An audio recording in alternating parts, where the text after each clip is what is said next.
तो भगवान के लिए कहा गया है कि नंद बाबा के यहां जब ये गए तो रात्रि को गए, चुपचाप गए। लेकिन जब इनको जाना गया तो किसके माध्यम से जाना गया? नंद रानी को भी पता नहीं चला, क्योंकि ब्रह्म भगवान के जन्म और कर्म सब गुप्त हैं। भगवान कब आए? क्योंकि ज्योतिषों ने बताया कि नंद बाबा के कन्या होगी।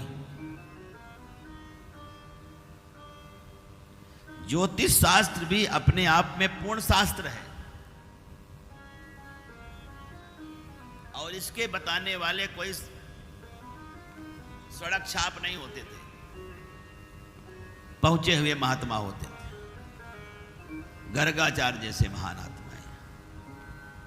ये गुरुओं का शास्त्र है, इसकी पूरी जानकारी गुरुओं को होती है। जो परमात्मा को प्राप्त कर चुके हैं वही परमात्मा के बारे में बता सकते हैं, पर उतना ही बता सकते हैं जितना का आदेश उनको दिया है भगवान ने। तो उन्होंने नंद बाबा को कहा था कि बाबा तुम्हारे यहां कन्या होगी। लेकिन सुबह क्या देखा गया कि नंद रानी के बगल में आनंद लेटे हुए हैं। अब देखो, भगवान के यही लड़ाई चल रही है कि भगवान का नाम क्या था। हम तो कहते हैं भगवान का कोई नाम ही नहीं है, भगवान का कोई रूप नहीं है। ये भी रूप नाम उपाधियां सब मिथ्या है। कहते हैं भगवान आकाश के तरीके हैं, नीले हैं, जितनी ऊपर जाओगे एकदम सफेद दिखाई पड़ेंगे। कहें समुद्र जैसे हैं, हरे रंग के समुद्र का पानी लेना सफेद ही दिखाई पड़ेगा।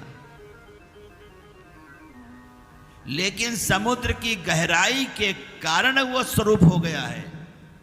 नीला रंग इसलिए बोला गया है कि भगवान व्यापक हैं, उनकी व्यापकता के कारण नीला बोला गया है।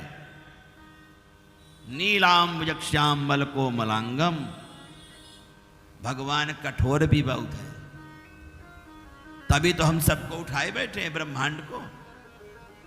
और भगवान कोमल भी हैं, मलको मलांगम, उन बड़े कोमल भी हैं और कठोर भी हैं। तभी तो भृगु ने छाती में लात